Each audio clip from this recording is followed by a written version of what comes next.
사무엘하 6장 1절부터 11절 말씀 같이 합독하시겠습니다. 6장 1절입니다. 다윗이 이스라엘에서 뽑은 무리 300명을 다시 모으고 다윗이 일어나 자기와 함께 있는 모든 사람과 더불어 바알레 유다로 가서 거기서 하나님의 궤를 메고 오래 하니 그 궤는 그룹들 사이에 자정하신 만군의 여호와의 이름으로 불리는 것이라. 그들이 하나님의 궤를 새 수레에 싣고 산에 있는 아비나답의 집에서 나오는데 아비나답의 아들 우사와 아효가 그 새 수레를 모니라. 그들이 산에 있는 아비나답의 집에서 하나님의 궤를 싣고 나올 때 아효는 궤 앞에서 가고 다윗과 이스라엘 온 족속은 잣나무로 만든 여러 가지 악기와 수금과 디파와 소고와 양금과 재금으로 여호와 앞에서 연주하더라. 그들이 나곤의 타작마당에 이르러서는 소들이 뛰므로 우사가 손을 들어 하나님의 궤를 붙들었더니 여호와 하나님이 우사가 잘못함으로 말미암아 진노하사 그를 그곳에서 치시니 그가 거기 하나님의 궤 곁에서 죽으니라. 여호와께서 우사를 치심으로 다윗이 분하여 그곳을 베레스 우사라 부르니 그 이름이 오늘까지 이르니라. 다윗이 그날에 여호와를 두려워하여 이르되 여호와의 궤가 어찌 내게로 오리요 하고 다윗이 여호와의 궤를 옮겨 다윗성 자기에게로 메어가기를 즐겨하지 아니하고 가드 사람 오벳에돔의 집으로 메어간지라. 여호와의 궤가 가드 사람 오벳에돔의 집에 석 달을 있었는데 여호와께서 오벳에돔과 그의 온 집에 복을 주시니라. 아멘. 네. 우리 이제 가끔 우리가 얘기할 때 이런 얘기를 합니다. 이런 토론을 하는데요. 과연 결과가 중요한가 아니면 그 동기가 중요한가 라는 얘기를 우리가 질문할 때가 있습니다. 여러분은 어떻게 생각하십니까? 여러분은 결과가 중요하다고 생각하십니까? 동기가 중요하다고 생각하십니까? 사도 바울이 말씀 가운데 그런 말씀한 적이 있어요. 사도 바울을 많이 이렇게 비난하고 사도 바울을 시기하고 미워하는 사람들이 있습니다. 그래서 그들이 사도 바울을 시기해서 더 막 복음을 전하는 거예요. 결과적으로 복음이 더 많이 확장되고 있는 그 상황 속에서 사도 바울이 뭐라고 얘기하냐면 나를 미워하는 사람이 있지만 그들로 인해서 복음이 증거된다면 나는 괜찮다. 나는 충분히 그거를 받아들일 수 있다. 라면서 좀 결과가 중요시 되는 것처럼 얘기하기도 합니다. 결과가 중요한지 동기가 중요한지는 상황마다 또 케이스마다 아마 다를 거라 생각합니다. 결과와 동기가 둘 다 좋다면 너무나도 좋겠죠. 그런데 오늘 말씀을 이렇게 묵상하면서 결과와 또 동기도 중요하지만 그 중간에 동기에서 결과로 가는 과정 속에서의 방법도 매우 중요하다라는 생각을 하게 됩니다. 오늘 본문의 말씀은 다윗이 여호와에게 하나님의 궤를 우리가 쉽게 말하면 언약궤, 법궤 이렇게 얘기하는데 하나님의 궤를 예루살렘으로 가져오고자 하는 일로 시작됩니다. 이 하나님의 궤가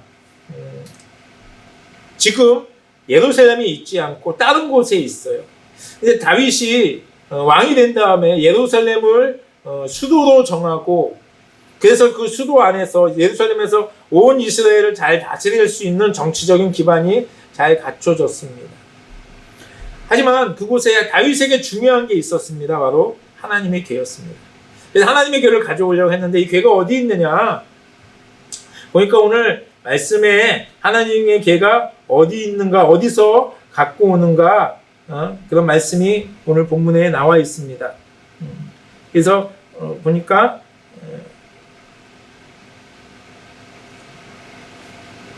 하나님의 궤를 갖고 오는 데 있어서 그가 원래는 하나님의 궤가 처음에 사무엘 상에 우리가 봤을 때 실로에 있는 제사장의 집에 같이 있었어요. 그런데 사무엘상 4장에 블레셋과의 전쟁에 이 궤를 블레셋에게 빼앗기게 됩니다. 자, 블레셋과의 전쟁이 났었는데 블레셋 군대에 있어서 첫 번째 전쟁에서 블레셋 군대에게 지게 됩니다. 그래서 4,000명이라는 사람이 죽게 돼요. 그랬더니 이제 사람들이 와서 장로에게 청합니다. 우리가 그냥 나가서는 절대적으로 이길 수가 없으니까 하나님의 괴를 가지고 우리가 전쟁터에 나가게 해달라. 그래서 하나님의 괴를 가지고 블레셋과의 전쟁에 나갑니다. 그리고 또 제사장 엘리는 그때 나이가 들었기 때문에 그의 아들 홈리와 비느하스가 같이 나가게 됩니다. 그래서 홈리와 비느하스가 하나님의 그 괴를 가지고 전쟁에 나갔는데 결과적으로 더 패하게 되죠. 그 전에 하나님의 괴가 같이 나가지 않을 때는 4,000명이 죽었는데 하나님의 괴를 가지고 전쟁에 나갔더니 3만 명이 죽게 됩니다. 그리고 이 괴도 블레셋에게 뺏기게 될 뿐더러 같이 갔던 홈리와 비느하스가 죽게 됩니다. 그리고 그 소식을 들은 홈리와 비느하스가 전쟁터에 죽게 됐다는 소식을 들은 엘리가 의자에 앉아 있다가 쓰러져서 넘어져서 목이 부러져 죽게 됩니다. 그리고 비느하스의 아내는 아이를 낳다가 그 얘기를 듣고 또 그가 죽게 됩니다. 하나님의 괴를 마치 그 당시에 이방 민족들이 전쟁에 나갈 때 자신이 섬기던 우상의 신상들과 부족들을 가지고 나가서 전쟁했던 그 방식대로 이스라엘 백성이 그 일들을 행했지만 하나님께서 그들과 함께 하지 않고 하나님께서 그 언약궤 자체, 하나님의 궤 자체가 하나님을 상징하지만 하나님을 대신하지 못한다는 것이죠. 패하게 됩니다. 어쨌든 그래서 이 궤를 그 당시 때 사무엘상 4장에 나오는 사장부터 시작되는 블레셋과의 전쟁에서 패하게 되면서 뺏기게 됩니다. 그래서 블레셋 사람들이 그 궤를 가지고 갔어요. 그리고 가지고 가서 그 궤를 다곤 신전에다가 그걸 모십니다. 이제 전쟁 얘기했지만 그 당시의 전쟁은 나라와 나라와의 전쟁이지만 또 그 속의 의미는 그들이 섬기는 신들의 전쟁이었다는 것이죠. 그래서 이스라엘 백성이 졌기 때문에 이스라엘 백성의 신인 하나님이 그들이 믿는 다곤에게 졌다라는 의미로 그것을 가지고 다곤 신상에 가게 됩니다. 다곤 신전에 그것을 전리품으로 갖다 놓게 됩니다. 그랬더니 어떤 일이 일어났느냐? 다곤 신전에 갖다 놓고 그 다음날 가보니까 다곤 신상이 엎어져 있는 거예요. 그래서 이 하나님의 궤 앞에 마치 절을 하듯이 엎드려져 있는 거예요. 그래서 이상하다 하고 그 다음날 가봤더니 이제는 다곤 신의 목이 잘려져 있고 팔목이 잘려져 있고 그런 어려운 일들, 그런 이상한 일들이 벌어지게 될 뿐더러 다곤 신전이 있었던 그 아스돗이라는 그곳에는 악한 종기가 백성들에게 퍼지기 시작합니다. 전염병이 퍼지기 시작합니다. 그래서 이 블레셋 사람들이 깨닫게 되죠. 그래서 두려운 마음에 더 이상 이 상황들 또 악종이 덮어지는 이 재앙들이 번지기 전에 돌려보내자 하고 돌려보냅니다. 그래서 송아지를 낳은 암소 2마리에게 수레를 끌려서 보내게 됩니다. 그랬더니 이 송아지가 소가 옆으로 새지 않고 보통은 이 새끼를 낳은 어미소는 어딜 가냐면 새끼 소를 찾아서 가서 젖을 먹이기 위해서 거기 간다고 합니다. 그런데 그러지 않고 곧장 이스라엘 진영을 향해서 갔다는 것이죠. 그래서 어디까지 가느냐? 이스라엘 진영의 베스메스까지 도착하게 됩니다. 베스메스에 도착했으니까 그곳의 사람들이 그것을 기뻐하며 맞이했는데 문제는 그 사람들이 언약궤를 들여다봤어요. 그랬다가 하나님께서 그들에게 벌을 내리셔서 베스메스 사람들이 성경에는 70명 혹은 또 다른 성경에는 5만 70명 그렇게 나오는데 어쨌든 최소 70명 이상의 사람이 죽게 되자 베스메스 사람들이 또 걱정하고 두려워해가지고 이것을 여기 둘 수 없다 해가지고 기럇 여아림 사람들에게 가져가라고 전령을 보내요. 그랬더니 기럇 여아림 사람들이 그것을 가져와서 아비나답의 집에 두게 됩니다. 그래서 그것이 원래 신루에 있던 그 하나님의 궤가 지금 기럇 여아림에 있는 아비나답의 집에 두고 있었다는 것이죠. 그때로부터 지금 세월이 얼마나 지나냐면 70년의 세월이 지났습니다. 그리고 오늘 본문의 말씀은 이제 다윗이 그곳에 있는 기럇 여아림에 있는 이 하나님의 궤를 가지고 예루살렘에 가지고 오고자 했습니다. 그래서 오늘 군사 300명을 이끌고 오늘 본문에는 기럇 여아림이 바알레유라 그곳으로 이름이 바뀌어 있습니다. 근데 그곳으로 이제 3만 명 이끌고 갑니다.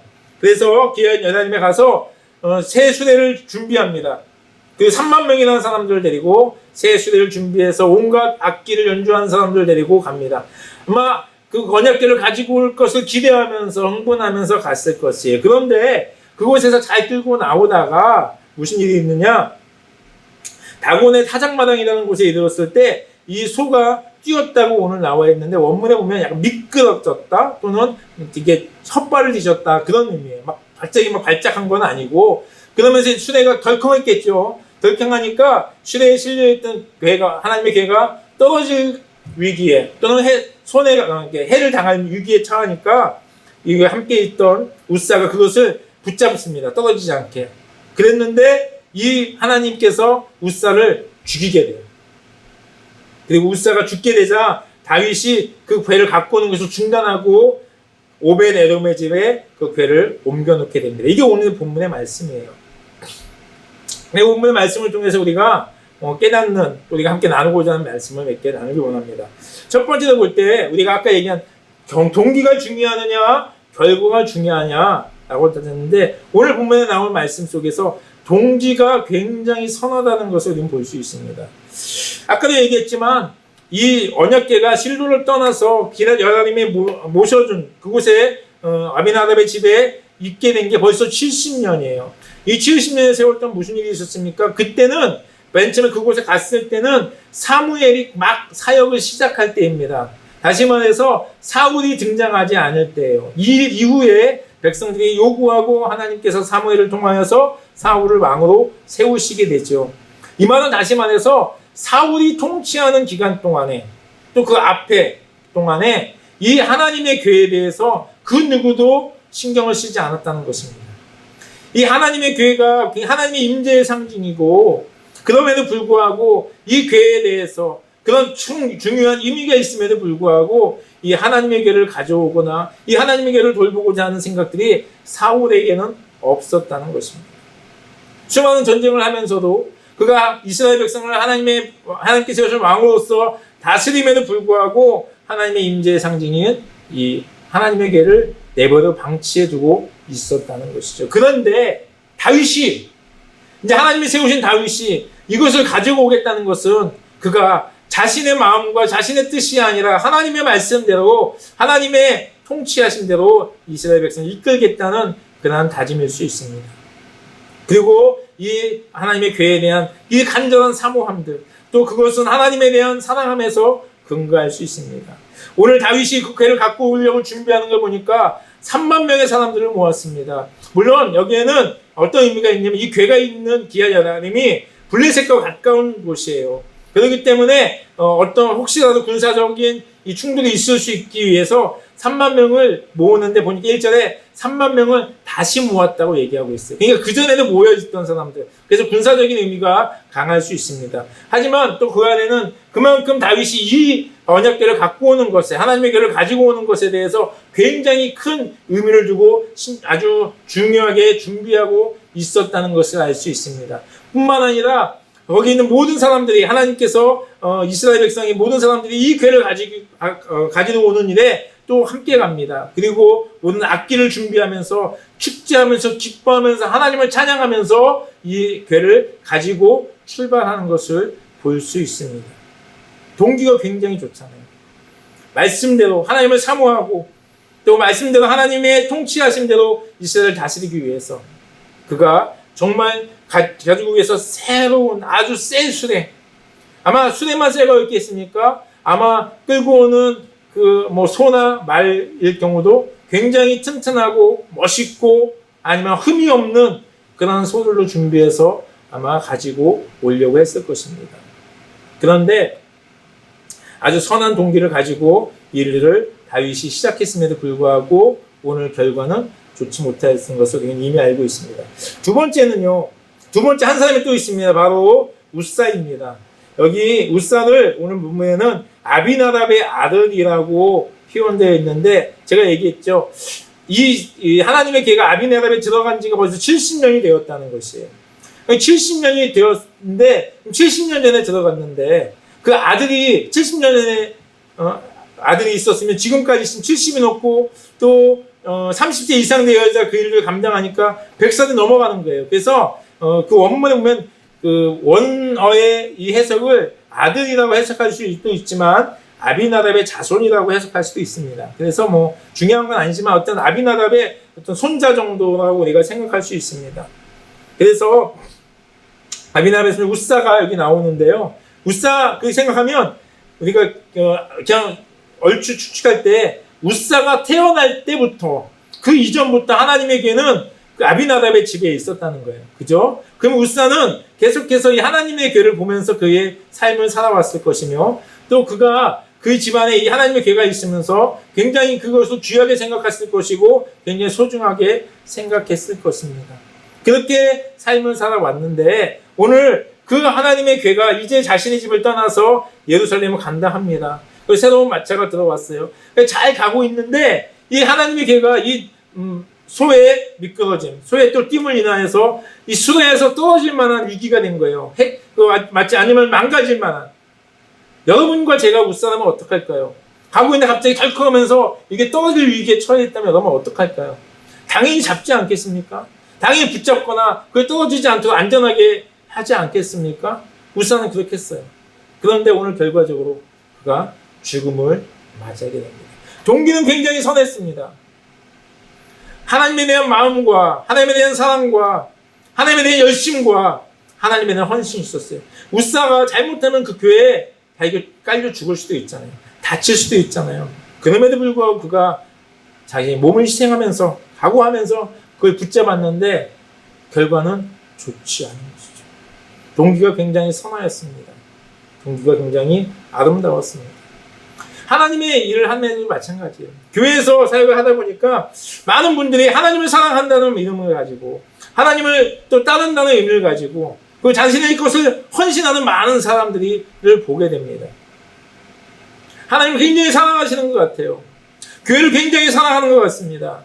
그래서 정말로 헌신함들을 많은 사람들 앞에 보여줄 만한 그게 가식이 아니고 그게 사람들에게 나 이만큼 사랑해 나 이만큼 믿음이 좋아하고 보여주기 위함이 아니라 정말 그 마음에 하나님을 향한 마음이 있음을 느끼게 돼요.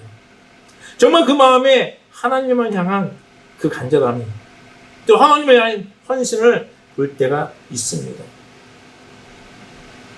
하지만 이 동기가 굉장히 좋지만 결과가 오늘 보니까 안 좋아요. 다윗은 하나님이 그 사랑하는 마음으로 괴를 가지고 예루살렘에 오고 싶어 했지만 중간에 포기하고 그걸 돌아와야 된 상황이었습니다. 웃사는 자신이 희생하면서까지 하나님의 괴를 안전하게 지키려고 했는데 오히려 그것을 통해서 하나님이 그에게 진노하셔서 오늘 7절에 여호와 하나님이 웃사가 잘못했대요. 그것을 잘못함으로 말미암아 진노하사 그를 그곳에서 치셨다고 얘기하고 있습니다. 이게 치셨다고 얘기하는데 이게 하나님이 여기는 오늘 본문에 사무엘상 6장에는 치셨다고 얘기하지만요. 역대상, 이 똑같은 내용이 역대상에도 똑같은 상황이 기록되어 있는데 우리 병행 구절이라고 하는데요. 역대상 13절에 보니까 13장 11절에 하나님께서 웃사의 몸을 찢으셨다고 얘기하는 거예요. 굉장히 잔인하게 죽었다는 거예요. 그냥 딱 맞아 하고 쓰러져 죽은 게 아니고 찢어졌다는 표현을 할 정도로 어떻게 죽이셨는지 모르지만 그냥 상상하면 그 몸이 온몸이 찢어져가는 그런 상태로 죽습니다. 왜요? 왜 이들이 선한 동기임에도 불구하고 결과가 안 좋았을까요? 결과가 나쁘게 이들이 처리되게 되었을까요? 그 이유를 보면 이들이 결과에서 실패한 이유를 보면 그들의 방법이 잘못되었기 때문입니다. 먼저는 다윗을 보겠습니다. 다윗이요 자기가 하나님을 사랑해서 갖고 오고자 하는 하나님의 괴를 갖고 오는 간절함이 있었고 소망이 있었고 그것에 준비함이 있었어요. 그런데 역대상 13장 1절에 보니까 이 일을요 하나님의 괴를 갖고 오는 데 있어서 어떻게 하냐면요 천부장과 백부장을 모아서 회의를 합니다. 그리고 백성들에게 의견을 묻습니다. 이것이 좋으냐? 하고 묻습니다. 그리고 거기에 또 이런 얘기 있어요. 하나님이 기뻐하시면 우리가 이걸 갖고 오자. 하나님이 허락하시면 우리 갖고 오자. 그리고 끝났어요. 무슨 말이에요? 하나님이 사랑하고 하나님을 위해서 하나님의 괴를 갖고 오에 있어서 하나님께 묻지 않습니다. 그리고 그 방법을 누구하고 상의합니까? 바로 자신의 군대 장관들, 사람의 대표자들과 상의를 합니다. 그리고 나온 결론이 뭡니까? 새 수레를 준비해서 많은 사람들을 데리고 가서 그것을 옮겨오자는 것이었습니다. 그리고 그것이 실행되었습니다. 중요한 게 있습니다. 민수기 4장 15절에 보면 하나님의 개가 진영을 떠날 때 아론과 그의 아들들이 성소와 성소의 모든 지구 덮는 일들을 마치거든 고앗 자손이 와서 맬 것이요 그러나 성물은 만지지 말라 그들이 죽으리라. 회막 물건 중에서 이것들은 고앗 자손이 맬 것이며. 무슨 말이냐면 하나님께서 이 하나님의 궤에 대해서 뭐라고 말씀하시냐면 이 궤를 옮길 때에 누가 해야 되느냐? 고앗 자손이 해야 되는데 어떻게 할 것이냐? 그 궤에는 고리가 있습니다. 그럼 그 고리에다가 나무를 껴서 고앗 자손이 메고 가게 되어 있어요. 무슨 말인지 아십니까? 수레를 이용하는 것이 아니고 소를 이용하는 것이 아니고 고앗 자손이 친히 그것을 메고 옮겨졌어야 되는 것입니다. 이것이 하나님의 방법이었다는 것이에요. 이것이 하나님의 계획이었다는 것입니다. 그런데 다윗은 그것을 그렇게 하지 않았다는 것입니다. 이 궤를 가지고 수레에 싣고 예루살렘까지 가는 것, 여러분 그게 얼마나 현실적으로 정당하고 맞습니까? 이것이 당연한 아주 편하잖아요. 합리적입니다. 실용적입니다. 그때는 처음 하나님께서 말씀하실 때는 수레가 흔치 않았기 때문에 소가 흔하지 않았기 때문에 그럴 수도 있지만 지금은 왕이 되었고 좋은 수레를 준비할 수 있고 아주 힘이 좋은 소를 준비할 수 있는 이 상황에서 그렇게 행하는 것이 현명한 방법이고 합리적인 방법이고 옳은 방법이고 지혜로운 방법이지 않겠습니까? 그런데 그것이 중요한 것은 하나님이 말씀하신 방법이 아니었다는 것입니다. 우리가 보기에는 현실적이고 우리가 보기에는 합리적이고 실용적이고 좋아 보이고 완벽해 보이는 방법일지 모르고 하지만 하나님 편에서 그것은 잘못된 방법이고 하나님의 방법에서 어긋나는 것은 무엇입니까? 그것이 바로 죄입니다. 오늘 우스사도 마찬가지입니다. 뭐라고 얘기했습니까? 맬 것이 그러나 민수기 4장 15절에 그러나 성물은 만지지 말라 그들이 죽으리라 얘기하고 있습니다. 무슨 말이에요? 어떤 경우에도 성물을 손에 대지 말라고 얘기하고 있습니다. 우스사는 생각해. 내가 지금 잡지 않으면 하나님의 궤가 넘어지겠지. 내가 지금 잡지 않으면 하나님의 궤가 땅에 떨어질 수도 있어. 라고 그가 걱정했어서 잡았을지 모릅니다. 하지만 하나님께서 뭐라고 말씀하십니까? 만지지 말라고 얘기합니다. 하나님께서 만지지 말라고 했었으면 아마 우스사가 만지지 않았어도 그것은 떨어지지 않았을 것입니다. 아니 떨어졌다 할지라도 그것은 결코 하나님께 해를 가는 것은 아닐 것입니다. 그런데 우스사는 그 일을 하지 않았습니다. 그렇게 하지 않았습니다. 하나님 분명히 하지 말라는 그것, 만지지 말라는 그 하나님의 말씀임에도 불구하고 그가 그 일을 실행하고 보는 것이죠. 왜요? 내 생각에 지금 떨어질 수 있으니까 잡는 것이 맞다고 생각했기 때문에 이 잡는 것이 이게 내가 잡아서 안정을 취하는 것이 합당하고 정당하다고 생각했기 때문에 그가 그렇게 행했던 것입니다. 여러분 오늘 말씀의 제목이 방법까지도요. 하나님에 있어서 중요한 것은 우리가 선한 동기도 중요합니다. 우리가 하나님을 사랑하는 마음에서 내가 정말 하나님께 희생하는 마음에서 나의 삶을 드리며 믿음의 고백으로 내가 하나님께 헌신하는 것 되게 중요합니다. 그런데 어떻게 헌신할 것이냐? 어떻게 하나님 앞에 하나님의 사랑을 표현할 것인가? 하나님의 방법대로 쫓아가야 된다는 것입니다. 교회마다 교회를 어렵게 하고 힘들게 하는 사람들이 있습니다. 어떤 사람인지 아십니까? 저희 교회는 없어요. 어떤 사람이냐? 충성하지 않는 사람이 아니에요. 뺀돌뺀돌 내는 사람이 아니에요. 굉장히 충성합니다. 굉장히 열심히 합니다. 그런데 자신의 방법대로 하는 사람이 있어요. 자신의 생각대로 교회를 하는 사람이 있습니다. 물론 100% 목회자에게 순종하라는 얘기가 아닙니다. 하지만 하나님의 뜻을 따라서 하나님의 방법을 따라서 교회가 합력해서 함께 나아가야 되죠. 그러지 않습니다. 내가 이만큼 헌신하는데, 내가 그 누구보다 하나님을 사랑하니까 이 방법이 옳고 이 방법이 맞고 이렇게 해야 된다고. 내 방법대로 하지 않으면 나 안 하겠다고 하는 그런 사람들이 있어요. 자기 자신의 방법대로 충성, 내 마음대로 충성하는 사람이 교회 안에 되게 힘들게 하는 거예요. 오늘 다윗과 우사가 하나님께 충성하며 하나님을 사모하는 그 사랑의 마음이 있었습니다. 분명히 있었습니다. 하지만 그것을 표현하거나 그것을 이루어가는 방법에 있어서 하나님의 방법을 택하지 않았다는 것입니다. 인간의 생각이 앞섰고 자신의 방법이 앞섰습니다. 오늘 그가 역대상 13장에 나온 것처럼 하나님이 기뻐하시면 이것을 우리가 갖고 오자. 그런데 그 방법이 하나님이 기뻐하지 않는 것이었습니다.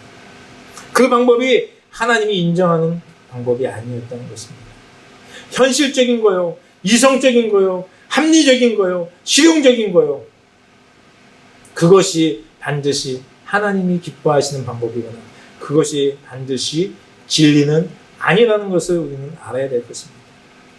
우리가 하나님께 기도하는 것, 우리가 하나님의 말씀을 봐야 되는 이유가 무엇입니까? 바로 이 하나님의 방법을 알기 위해서요. 우리가 이 하나님의 뜻을 올바로 깨닫고 그 뜻대로 우리가 나아가기 위함입니다. 하나님의 사랑, 하나님의 은혜를 깨닫게 됩니다. 뿐만 아니라 그 은혜를, 하나님에 대한 사랑을 내가 어떻게 표현할 것인가, 내가 그 하나님에 대한 그 마음을 내가 어떤 방법으로 하나님께 헌신할 것인가 하는 것들을 말씀 가운데서 알 수 있고 기도함으로 깨닫게 됩니다. 내가 보기에 선하다고, 내가 보기에 온전하다고, 야 이렇게 하면 하나님이 기뻐하시겠지가 아니라, 하나님 이렇게 하면 하나님 기뻐하시겠습니까? 이것이 하나님이 기쁘시게 하는 일입니까? 이 방법이 하나님이 원하시는 일입니까? 하는 것들을 우리는 늘 기도하고 묻고 말씀 속에서 알아가야 된다는 것입니다.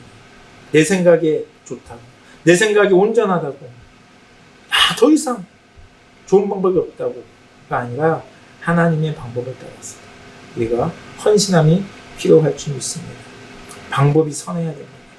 그 선함은 하나님의 방법입니다. 마지막으로 우리가 하나 더 보면요, 오늘 제가 이 말씀을 다 준비하고 여기까지만 말씀을 하려고 했어요. 방법까지만. 그런데 문득 제 눈에 들어오는 한 사람이 있었습니다. 바로 오벳 에돔입니다.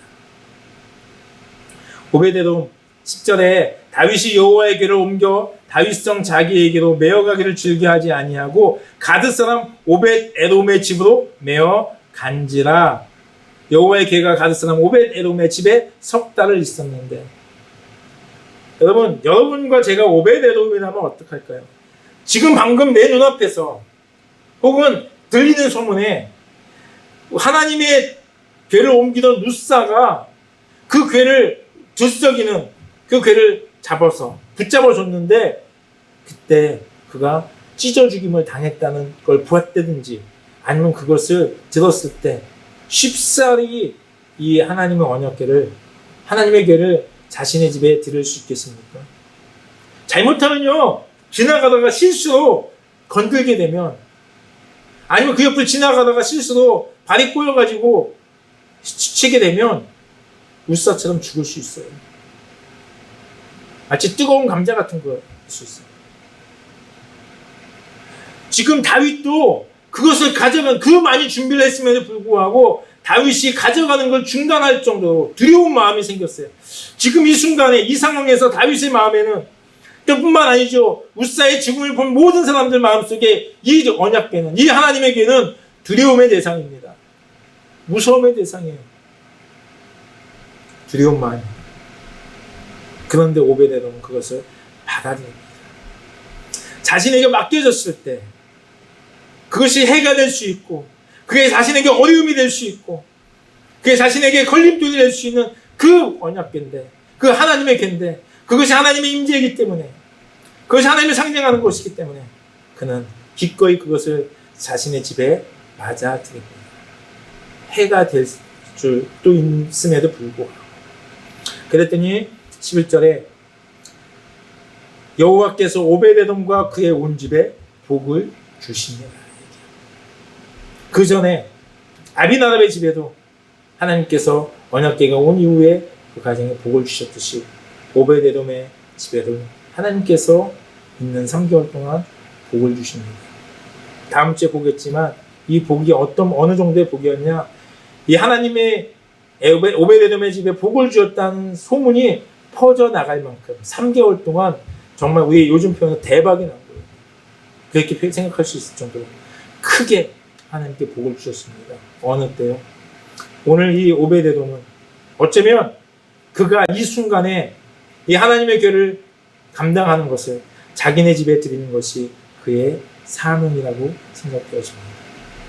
힘들다고, 어렵다고, 두렵다고, 무섭다고 거절하는 것이 아니라 지금 하나님의 교회를 맡는 것이 나의 사명이라며, 지금 하나님의 이 사역들을, 이 사명들을 내가 감당해야 할 것이라면 묵묵히 그것을 받아들일 때 하나님께서는 오베데돔의 가정에 복을 주셨듯이 우리의 삶에도 하나님의 은혜를 경험케 해 주실 것입니다.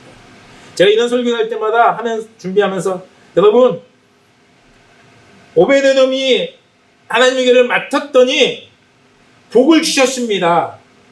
그러니까 여러분, 이것에 집중하여서 복을 받는 수단입니다 라는 것에 여러분 강조하지 않습니다. 하나님이 주신 사명이라면 우리는 감당해 내야 되는 것이 당연하다는 것을 말씀드리고 있습니다. 그 이후에 복을 주시고 복을 안 주시는 것은 하나님의 일입니다. 그래서 우리가 신경 쓰거나 우리가 해야 될 일이 아닙니다. 우리는 그저 하나님께서 우리에게 주실 그 사명을 깨닫고 그 사명을 받아들이고 그 사명에 충성을 다하는 것, 그것이 바로 여러분과 제가 해야 할 일입니다. 그 이후에 있는 것은 하나님의 또한 은혜임을 기억하시기 바랍니다. 여러분, 말씀을 정리합니다. 여러분, 우리가 다윗처럼, 우사처럼 하나님을 사랑하고 하나님을 사모하고 하나님에 대한 그 간절함들을 가지시는 우리 소품교회 가족 모두가 되길 원합니다. 하지만 오늘 다윗과 우사가 하나님의 방법을 온전히 알지 못하고 자신이 좋은 대로, 자신의 생각대로, 자신의 그 지혜대로 하나님의 그 사랑을 표현하고 하나님에 대한 그 헌신을 표현했을 때 그가 하나님 앞에 잘못되었다고, 그리고 그의 가들이 실패했던 것처럼 그런 것들을 경험하지 않기 위해서 늘 하나님께 묻고 하나님의 방법을 쫓아가고 하나님의 성품의 방법들을 따라갈 수 있는 여러분과 제가 되어지기 원합니다. 마지막으로 오베데돔처럼 하나님이 주신 사명이라면 그것이 어떤 것이든 간에 그게 나의 삶에 어떠한 영향을 미칠까 하는 것들을 두려워하지 않고 우리가 그 일들을 감당하는 여러분과 제가 되어지길 반드시 소망합니다. 마지막으로 예화를 하나 듣겠습니다. 제가 아는 목사님하고 같이 베트남에서 알고 있던 목사님이에요. 근데 저하고 이제 자꾸 상담을 와요, 저한테. 저보다 좀 나이가 어리니까. 고민이 뭐냐면 베트남에 들어가고 싶은데 베트남에 들어갈 상황이 아닌 거예요. 그 상황은 지금 코로나의 상황이 아니라 베트남에 들어가게 되면 자녀들이나 그런 것에 대한 경제적인 문제 때문에 못 들어가고 있는 거예요.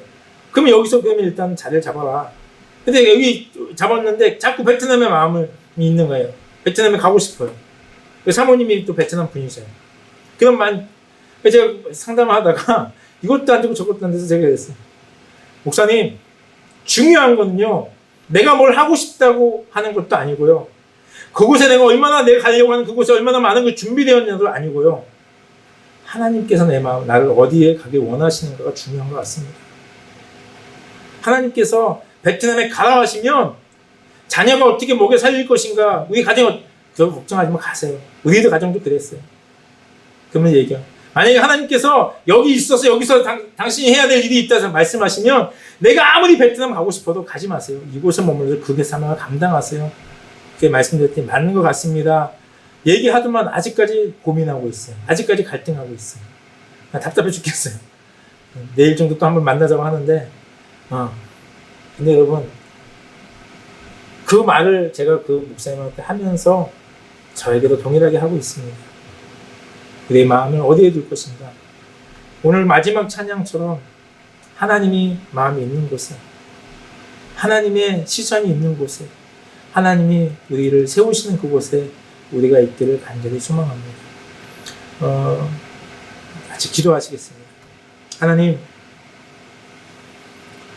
다윗처럼 하나님을 사랑하는 마음이 있다 하여도, 우사처럼 하나님을 향한 그런 헌신의 마음이 있다 하여도, 하나님, 그 방법이 하나님의 방법대로 되지 않고, 그 방법이 하나님의 뜻대로 되지 않았을 때 그 일이 실패하여지며 오히려 하나님 앞에 책망을 받고 죽임을 당하는 걸 봅니다.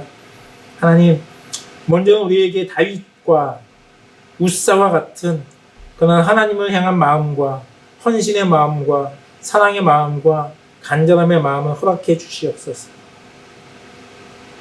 뿐만 아니라 하나님, 우리가 그 하나님을 사랑하는 그 마음에 헌신하는 데 있어서도 하나님께 묻고 하나님의 방법대로 하나님이 기뻐하시는 대로 우리가 헌신하며 충성할 수 있도록 우리에게 말씀해 주시고 우리에게 지혜를 허락해 주시옵소서. 하나님, 오벳에돔처럼 부담스럽고 두렵고 걱정되고 그러한 상황임에도 불구하고 자신에게 맡겨진 그것들을 기꺼이 감당해내며 언약궤를 자신의 집에 들여왔던 것처럼 하나님, 우리의 삶에 하나님이 맡겨주시는 것, 하나님께서 사명으로 주신 것, 우리가 거절하지 않고 묵묵히 그 일들을 감당할 수 있는 믿음을 허락해 주시옵소서. 저는 원합니다. 하나님, 우리가 그 일들을 감당할 때 오벳에돔에게 주셨던 하나님의 은혜, 우리 모든 소풍교회 성도들에게도 동일하게 허락해 주실 줄 믿습니다.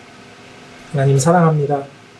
하나님의 마음이 있는 곳에, 하나님의 시선이 있는 곳에, 하나님의 발길이 향하고 손길이 향하는 그곳에 우리도 함께 하기를 간절히 소망합니다.